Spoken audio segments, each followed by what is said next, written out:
आज की इस ऑनलाइन क्लास में आपका स्वागत है। विगत कई दिनों से हम लोग प्रश्नावली के विविध आयामों पर ज्ञान प्राप्त कर रहे हैं। परिभाषाओं पर, विशेषताओं पर, विविध प्रकारों पर, रचना प्रक्रिया पर। अब आज हम लोग उस अवस्था में आ गए हैं कि हम प्रश्नावली के कुछ विषयों पर चर्चा के साथ में इस विषय का उपसंहार करें। आज की यह कक्षा प्रश्नावली के गुण और दोष पर केंद्रित होने के साथ साथ आप प्रश्नावली का संचालन कैसे करें,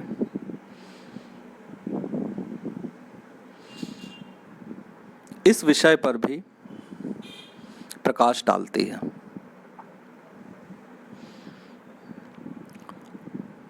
प्रश्नावली को आपने विस्तृत रूप में जाना है। आशा करता हूं आपने कल रचना प्रक्रिया को पुनः सुना होगा, तो आपने प्रश्नावली के गुणों को और दोषों को खुद महसूस कर लिया होगा। आपने खुद अनुभूत की होगी इस बात की कि प्रश्नावली विधि में ये गुण हैं और ये दोष हैं। आपकी अनुभूत की हुई गुणों और दोषों को मैं बस यहाँ पे अभिव्यक्त कर देता हूँ कि प्रश्नावली में कौन कौन से गुण हैं और कौन कौन से दोष हैं। प्रश्नावली का सबसे प्रमुख गुण तो यही है कि श्रम, समय और धन, इन तीनों की बचत होती है।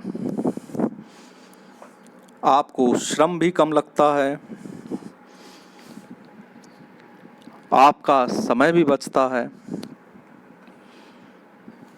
और आपका धन भी अधिक खर्च नहीं होता। क्यों नहीं होता? संपूर्ण प्रक्रिया से आप वाकिफ हैं कि उसका प्रसार अत्यंत विस्तृत होता है। आप डाक द्वारा भेज के या ईमेल द्वारा भेजकर उसका व्यापक प्रसार कर सकते हैं। कम समय में अधिक से अधिक व्यक्तियों से सूचना प्राप्त की जा सकती है। दूर स्थित व्यक्ति से भी सूचना प्राप्त की जा सकती है बिना वहां जाए। तो इन तमाम बिंदुओं को मद्देनजर रखते हुए किन चीजों की बचत होती है? श्रम, समय और धन। बातों बातों में एक बात निकल आई है कि इसका प्रसार बहुत होता है, विस्तार बहुत होता है। तो ये भी इसका एक गुण है कि प्रश्नावली का विस्तार अधिक होता है। सिर्फ भौतिक दूरी की ही बात नहीं कर रहा हूं मैं।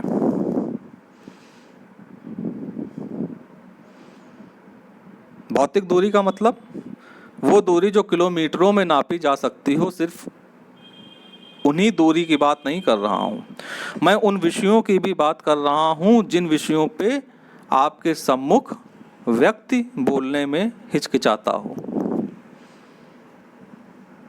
संकोच होता हो।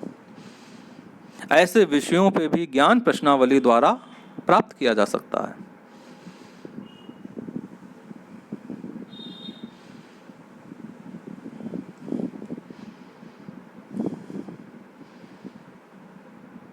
तो इसका क्षेत्र जो हो गया वो विस्तृत हो गया। विस्तृत क्षेत्र के साथ साथ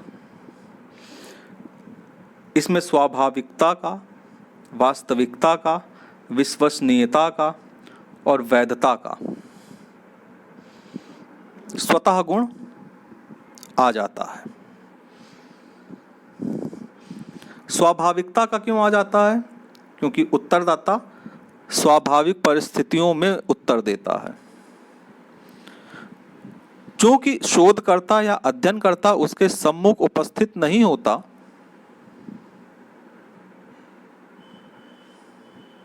तो उस पे कोई दबाव नहीं होता, इसीलिए वो स्वाभाविकता के साथ वास्तविक उत्तर देने की ओर अग्रसर होता है। ऐसी दशाओं में जब उत्तर आपको स्वाभाविक मिल रहे हो, वास्तविक मिल रहे हो, तो जो शोधकर्ता है उसके पूर्व धारणाएं या पूर्व अनुभव या पूर्वाग्रह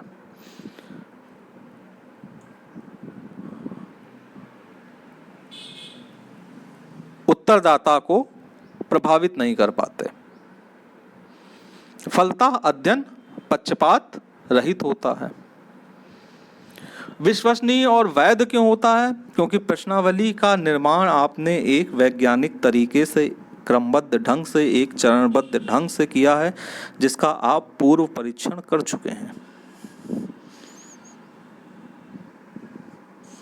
तो ये तो प्रश्नावली के प्रमुख गुण हो गए।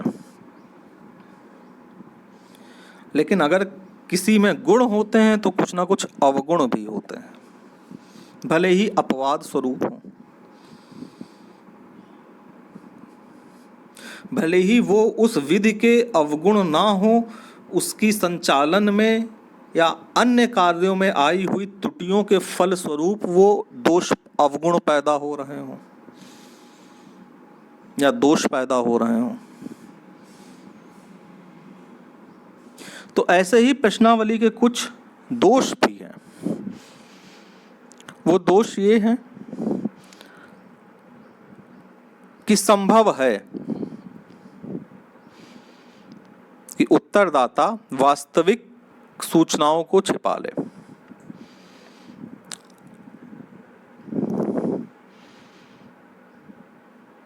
बहुत सारे लोग अपने आय संबंधी विवरण नहीं देते, एक आम सी बात है। आप सर्वे करेंगे तो आपको खुद ही इस बात का अंदाजा लगेगा, कमाते 1000 होंगे, बताएंगे 500। तो ये एक समस्या आती है। लेकिन यह समस्या प्रश्नावली विधि की नहीं है, यह समस्या उस उत्तरदाता से संबंधित है जो ऐसा व्यवहार कर रहा है। यह भी ध्यान में रखिएगा।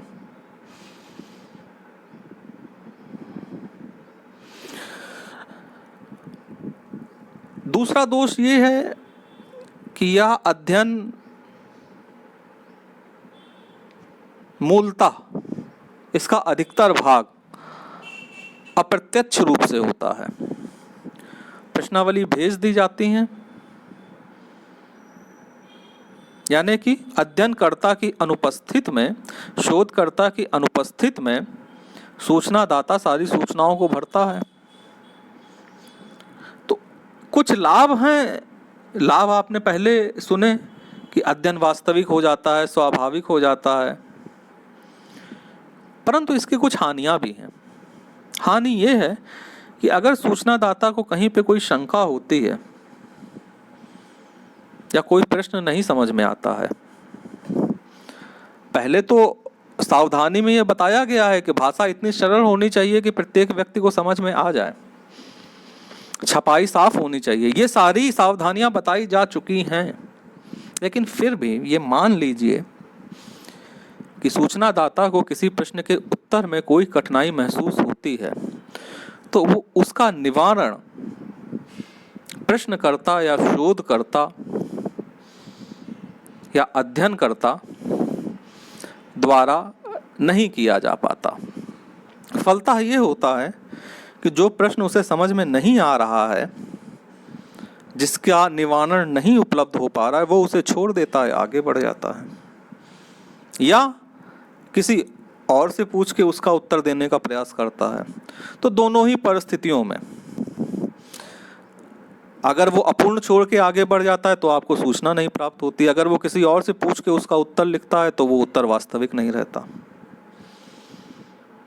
ये एक दोष सामने आता है। लेकिन मेरा मानना है, अगर भाषा को सरल रखा जाए, इस हद तक सरल रखा जाए कि सुनने वाला अगर अनपढ़ हो तो वो भी वही समझे जो एक पढ़ा लिखा समझ रहा हो,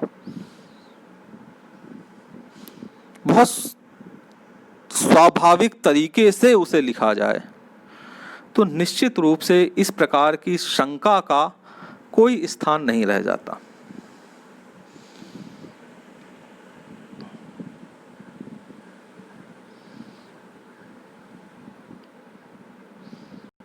इसके बाद एक दोष ये है कि प्रश्नावली आंशिक भरी हुई आती हैं या कुछ ही प्रश्नावली वापस लौटती हैं, बाकी लौटती ही नहीं है। जैसे आपने 100 लोगों को ईमेल किया तो ये मान लीजिए 50 लोग तो उस ईमेल का रिप्लाई ही नहीं देंगे, कुछ रिप्लाई देंगे तो पूरा रिप्लाई नहीं देंगे, कुछ ही लोग ऐसे होंगे जो आपको पूरी सूचना प्रदान कर रहे होंगे। तो ये प्रश्नावली के साथ में भी है कि भेजी हुई प्रश्नावली वापस नहीं आ रही हैं, लोग इतने तत्पर नहीं हैं। मैं पुनः कहूँगा कि ये भी उत्तरदाता से ही संबंधित दोष है, प्रश्नावली विधि से संबंधित दोष नहीं है। लेकिन अब जो मैं दोष बताने जा रहा हूँ वो प्रश्नावली विधि से संबंधित दोष है और बहुत महत्वपूर्ण दोष है। हालांकि इसके निवारण का प्रयास किया गया, लेकिन फिर भी ये दोष है। वो दोष ये है कि प्रश्नावली का उपयोग आप केवल शिक्षित सूचनादाता के लिए कर सकते हैं। अगर आपका उत्तरदाता शिक्षित है, पढ़ना लिखना जानता है, क्या प्रश्न किए गए हैं वो पढ़ सकता है, तब तो आप प्रश्नावली का उपयोग कर सकते हैं। आप प्रश्नावली का उपयोग बच्चों पे नहीं कर सकते, अनपढ़ पे नहीं कर सकते, अशिक्षित पे नहीं कर सकते। पढ़ना ही नहीं जानता है, काला अक्षर भैंस बराबर है।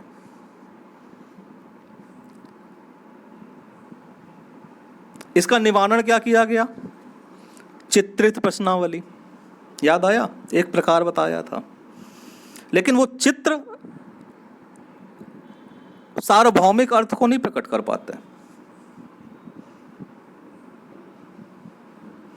उस अर्थ को नहीं प्रकट कर पाते जो मतलब उसका वो उसी रूप में अशिक्षित लोग और बच्चे लोग परिचित हों उस चित्र से, ऐसा संभव नहीं होता प्रायः।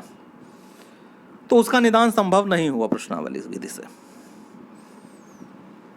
उसका निदान संभव हुआ अनुसूची से, जिसका अध्ययन हम लोग कल से प्रारंभ करेंगे, जिसे कहा गया इंग्लिश में शेड्यूल। ये एक वास्तविक दोष उभर कर सामने आता है प्रश्नावली विधि का। बाकी सब दाएं के हैं, बाएं के हैं, इधर के हैं, उधर के हैं, लेकिन ये प्रश्नावली विधि का मुख्य दोष है। आपने प्रश्नावली के गुण सुने, आपने प्रश्नावली के दोष सुने। अब प्रश्नावली का संचालन कैसे किया जाए? संचालन से अभिप्राय है, अगर आप प्रश्नावली लेकर के जाते हैं, अमूमन तो भेजते हैं, लेकिन अगर आप प्रश्नावली विधि से सर्वे करने के लिए जाते हैं और यह निश्चित करते हैं कि हम आज ही उनसे भरवा करके सब कुछ ले आएंगे, तो उस दशा में इसका संचालन किस तरह से किया जाए।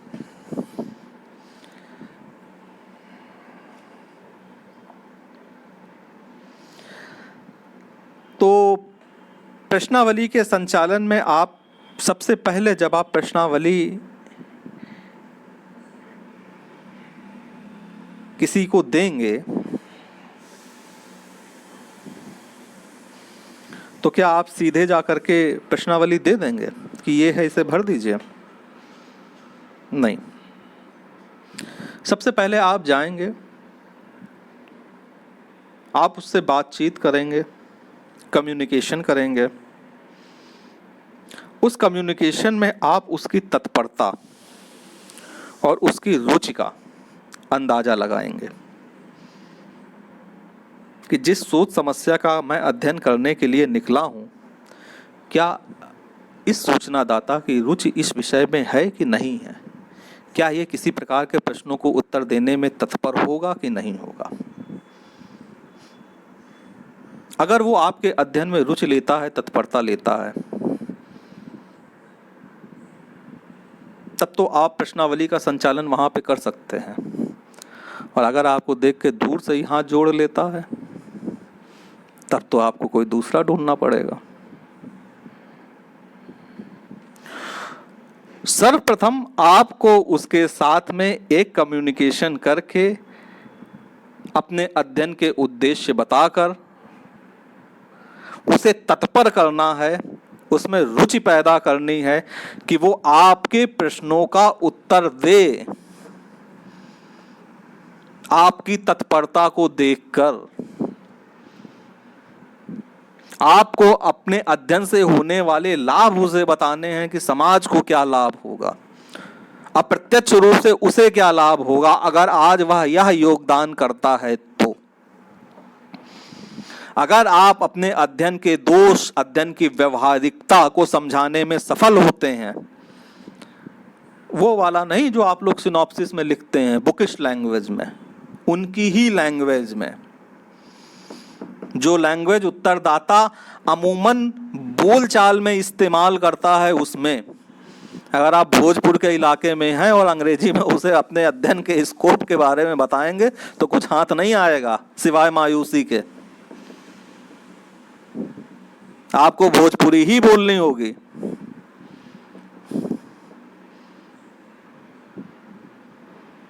अगर आप किसी ट्राइबल एरिया में जाते हैं और आप वहाँ की भाषा नहीं जानते हैं तो एक आप कम्युनिकेटर ले लीजिए साथ में, आपके बदले वो बात कर लेगा। लेकिन आदिवासियों वाले क्षेत्र में आपकी प्रश्नावली विधि काम नहीं आएगी, वहाँ पे शेड्यूल काम आएगा, वो आपको खुद भरना होगा। वो भर के आपको नहीं देंगे, भर के नहीं देंगे। अशिक्षित जो मैंने बैकग्राउंड बताई थी। लेकिन ये बात ध्यान में रखिएगा कि आप अगर उनकी भाषा में ही बात करेंगे, उनकी बोली में ही बात करेंगे तो ही प्रभाव पड़ेगा, तो ही प्रभावशाली रूप से आप वहाँ पे अपनी प्रश्नावली का संचालन कर सकते हैं।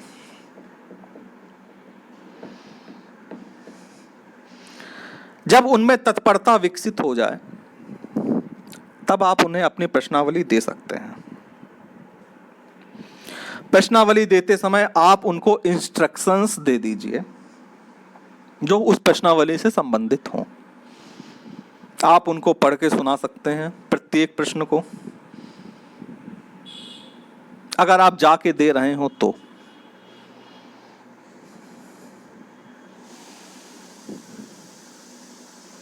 अगर आपने उनको भरने के लिए दे दी है और वो हैं कि मतलब कि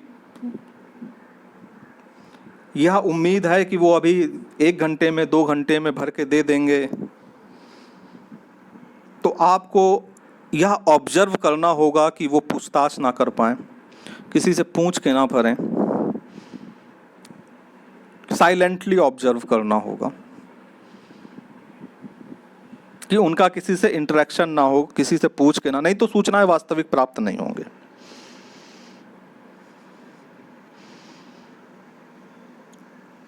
एक समस्या आ रही थी संचालन में कि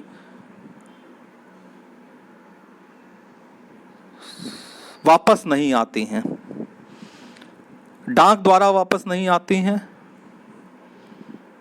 या ईमेल का जवाब नहीं आता है। तो डाक द्वारा वापस ना आने के भी कई कारण हो सकते हैं कि आपका पता ना समझ में आ रहा हो उसे लिखा हुआ, डाक टिकट के लिए पैसे ना हो, इत्यादि इत्यादि। तो आप उसकी सुविधा के लिए जब आप जिस डाक द्वारा अगर आप क्वेश्चनर भेज रहे हैं, हालांकि पुरानी बात हो गई है लेकिन फिर भी अगर डाक द्वारा भेज रहे हैं तो क्वेश्चनर के साथ में आप एक लिफाफा रख दीजिए, उस लिफाफे पे अपना एड्रेस लिख दीजिए और आप उस पे टिकट चिपका दीजिए, डाक टिकट। अगर आप इतना करके भेज रहे हैं तो निश्चित रूप से आपके एड्रेस पे ही आएगी और वो भेजने में तत्परता दिखाएगा। दूसरी चीज़, अगर ईमेल का जवाब नहीं आ रहा है तो आप उनको रिमाइंडर भेज सकते हैं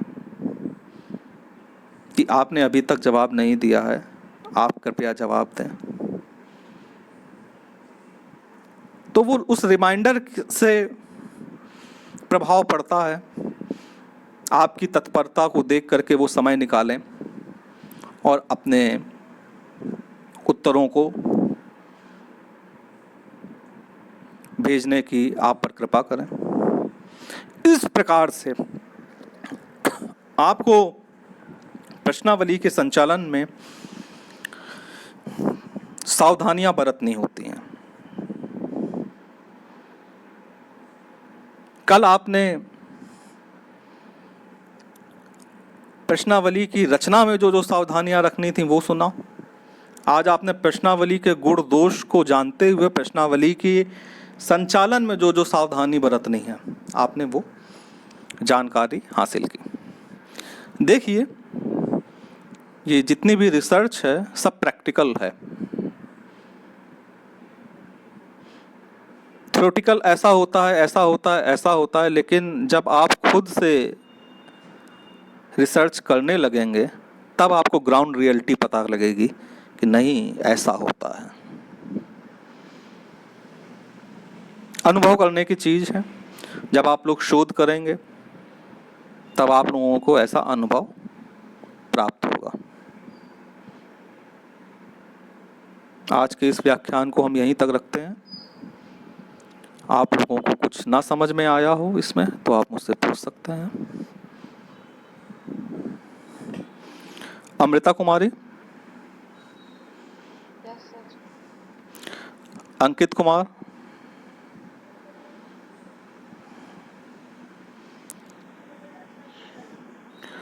अनुराधा,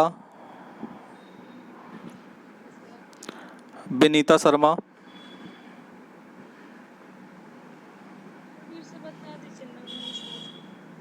क्या नहीं समझ में आया बताइए। हाँ, देखिए, प्रश्नावली के जो मैंने प्रमुख दोष बताए हैं, मैंने ये बताया है कि संभव है कि जो सूचनादाता है वो अपने विवरणों को छिपा ले। आप जिससे प्रश्न पूछने के लिए, हाँ ना, जैसे कि बहुत सारे लोग अपनी इनकम नहीं बताते हैं तो सही नहीं बताते हैं। ठीक है, पहला दोष मैंने ये बताया। दूसरा दोष मैंने ये बताया कि आप तो प्रश्नावली दे के चले आए, ठीक है, तो जब आप प्रश्नावली दे के चले आए तो ये भी संभव है कि आप अनुपस्थित में वो उन प्रश्नों का उत्तर किसी और से पूछ करके दे दे। ठीक, कि आप अपने दोस्त से पूछ लें, किसी और से पूछ लें। ठीक, और एक तीसरा दोष मैंने ये बताया कि अगर कोई प्रश्न अस्पष्ट है तो वो, अगर आप मौजूद नहीं हैं स्पष्ट करने के लिए, अगर आप द्वारा उसकी शंका का निवारण नहीं हो रहा है तो ये संभव है कि वो अस्पष्ट प्रश्न को छोड़ दे, तो आपकी प्रश्नावली अधूरी रह जाएगी। ठीक है। चौथा मैंने ये बताया कि प्रश्नावली आपने भेजी कहीं पे भरने के लिए, वापस नहीं आ रही है, वो लापरवाही बरत रहा है, वो भर नहीं रहा है, भर रहा है तो अधूरी भर रहा है। आपने भेजी 1000 जगह हैं और आपके पास वापस केवल 100 जगहों से आई है, 900 जगहों की प्रश्नावली वापस ही नहीं आई हैं। एक ये समस्या आती है। ठीक है। और उसके बाद में मैंने एक आखिरी जो सबसे बड़ा दोष बताया था, जो कि प्रमुख था, वो ये था कि प्रश्नावली का जो आप उपयोग करते हैं वो केवल आप शिक्षित लोगों पे कर सकते हैं। वो सूचनादाता जो आपका पढ़ा लिखा हो, जो पढ़ सकता हो प्रश्नावली को, वही तो उत्तर देगा। जो काला अक्षर भैंस बराबर हो, जो पढ़ ही नहीं सकता होगा, वो कैसे जवाब देगा। ठीक है। तो जो अगर सीमित जो हमारा जो सूचना स्रोत हो गया वो सीमित हो गया। जब हमारा सूचनादाता शिक्षित ही पे हम केवल प्रयोग कर पाएंगे, अशिक्षित और बच्चों पे नहीं कर पाएंगे, तो प्रश्नावली मतलब का ये सबसे बड़ा दोष उभर के सामने आता है कि हम इसका प्रयोग अशिक्षित और बच्चों पे नहीं कर सकते। ठीक है। क्योंकि हमारा जो भी होना चाहिए सूचनादाता वो पढ़ा लिखा होना चाहिए। और भारत की एक बहुत बड़ी जनसंख्या, आप जानती हैं कि आप शिक्षित होना शुरू हैं, लेकिन इससे पहले तो बहुत सारे लोग अशिक्षित रहे हैं। गांव में अभी भी बहुत सारे लोग अशिक्षित होते हैं। तो किसी भी अध्ययन में सिर्फ शिक्षित लोगों पे जो अध्ययन किया जा रहा हो उसके लिए तो प्रश्नावली उपयुक्त है, लेकिन अगर किसी अध्ययन में अशिक्षित और बच्चे भी सम्मिलित हैं तो वहाँ पे प्रश्नावली विधि उपयुक्त नहीं रह जाती। ठीक है, ये प्रमुख दोष मैंने बताए थे। ठीक, आशा करता हूँ आपको समझ में आ गया होगा अब जी। जयशंकर प्रसाद।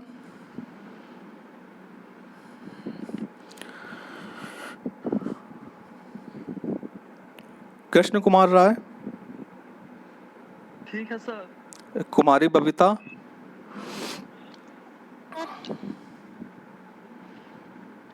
मनीषा कुमारी।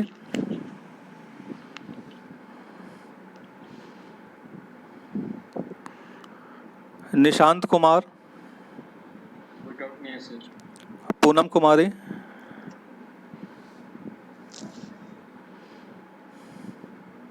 रामानुज।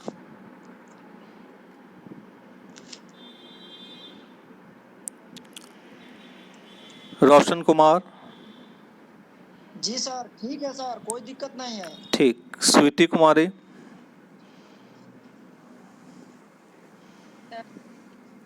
ठीक है, आज के इस व्याख्यान को मैं यहीं पे समाप्त करता हूँ।